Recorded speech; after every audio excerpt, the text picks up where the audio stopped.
दोस्तों, success stories with Shankar में आपका हार्दिक स्वागत है, अभिनंदन है। आज की कहानी शुरू करते हैं। तो आज की कहानी नहीं है, एक मेरा अपना ऑब्जर्वेशन है, एक अनुभव है जो मैंने जीवन भर लगातार प्राप्त किया है, मैं उसको आप तक पहुंचाना चाहता हूं। दोस्तों, प्राइमरी स्कूल में पढ़ते थे तो हमको शुरू में बताया गया कि सदा सच बोलो। घर पर भी मदर फादर अक्सर कहा करते थे, बेटा झूठ नहीं बोलना वरना बहुत पिटोगे।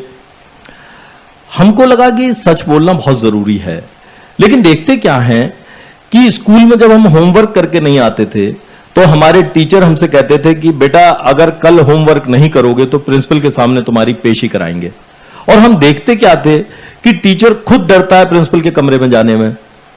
तो लगता था कि यार ये मुझे डरा रहे हैं लेकिन खुद झूठ बोल रहे हैं। एक बार मोहल्ले में खेलते समय मेरा एक लड़के से झगड़ा हो गया, उसने भी मुझे मारा, मैंने भी उसे मारा। जब मैं रोते हुए घर पे आया तो मेरी मदर मेरे को पकड़ के ले गई उस पड़ोसन आंटी के पास और जाके लगी चिल्लाने कि तुम्हारे बेटे ने मेरे लाल के गाल लाल कर दिए। तो वो थोड़ी देर सुनी, उसके बाद बोली कि बहन जी आपको अपने लड़के के गाल लाल तो दिखाई दे रहे हैं, लेकिन मेरे बेटे को तो आपके बेटे ने ऐसी जगह लाल किया है कि वो बेचारा दिखा भी नहीं सकता। तो दोनों ही अपनी जगह थोड़ा बहुत झूठ बोल रहे थे, लेकिन लग ऐसा रहा था कि जैसे बिल्कुल सच बोल रहे हैं। तो दोस्तों, हम इस झूठ के पुलिंदे को शुरू से खुलते हुए देखते आए हैं और हमने स्कूल में भी देखा, घर में भी देखा, मोहल्ले में भी देखा, और हमको लगा कि ये सब कहने की बातें हैं, झूठ हमको जरूर बोलना चाहिए। और दोस्तों, इसके अलावा झूठ बोलना हमारा जन्मसिद्ध अधिकार है, क्योंकि ईश्वर ने भी हमको ये सुविधा दे रखी है। मैं किसी के साथ बात करता हूं तो मन में मैं क्या सोच रहा हूं ये उसको दिखाई नहीं देता। वो मेरे माथे पे कोई डिस्प्ले तो है नहीं जो मुझे पता लग जाए। कई बार हम जब किसी को बोलते हैं कि यार आप तो कमाल हो, तो मन में सोच रहे होते हैं कि यार तुम तो बवाल हो। तो ये फैसिलिटी हमें ईश्वर ने दी है कि हम कुछ सोचें और कुछ बोलें, लेकिन मुझे लगता है ये फैसिलिटी के साथ साथ उन्होंने हमें एक और मौका दिया है कि हम अपने को सुधार सकें। अगर हम कहीं पर गलत बोल रहे हैं तो गलत न बोलें और अगली बार उसको सही बोलें। झूठ उतना ही बोलना चाहिए जितना कि आटे में नमक, यानी कि जितने की बहुत आवश्यकता हो और उसके बगैर काम न चलता हो।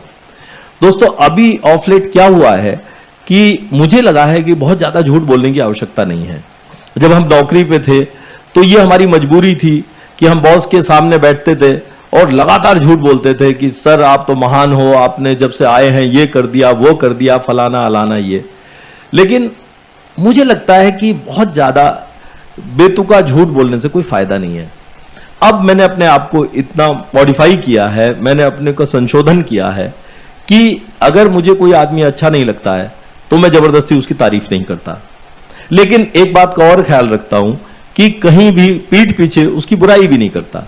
अगर मुझे कोई आदमी अच्छा लगता है तो मैं चौराहे पे खुलेआम कहीं भी उसकी प्रशंसा कर सकता हूं, लेकिन कोशिश करनी चाहिए कि पीठ पीछे किसी की बुराई न की जाए तो अच्छा है। अगर हम ये करते हैं तो इससे हमें एक तो मानसिक सुकून मिलता है। कई बार हम स्पष्टवादी होने की वजह से लोगों में उतने पॉपुलर नहीं हो पाते हैं और लोग हमसे बात करना ज्यादा पसंद नहीं करते हैं, क्योंकि लोग डरते हैं कि ये सच्ची बात बोल देगा। लेकिन इससे हमारे मन को और मन की वजह से हमारे तन को जो लाभ मिलता है वो बेशकीमती है, अमूल्य है, बहुमूल्य है, इनवैल्यूएबल है। तो दोस्तों, अब कोई झूठ की बात नहीं, एक सच्चे दिल की बात आपसे कह रहा हूं कि मेरा दिल कहता है कि आप सब लोग खुश रहिए, मस्त रहिए, आबाद रहिए और कम से कम झूठ बोल के काम चलाइए। तो दोस्तों, इन्हीं शब्दों के साथ मेरा आज का ये कार्यक्रम यहीं पर समापन होता है। अगले संडे सुबह फिर आपसे मुलाकात होगी। तब तक के लिए शुभ रात्रि, नमस्कार, शब्बा खैर, जय हिंद।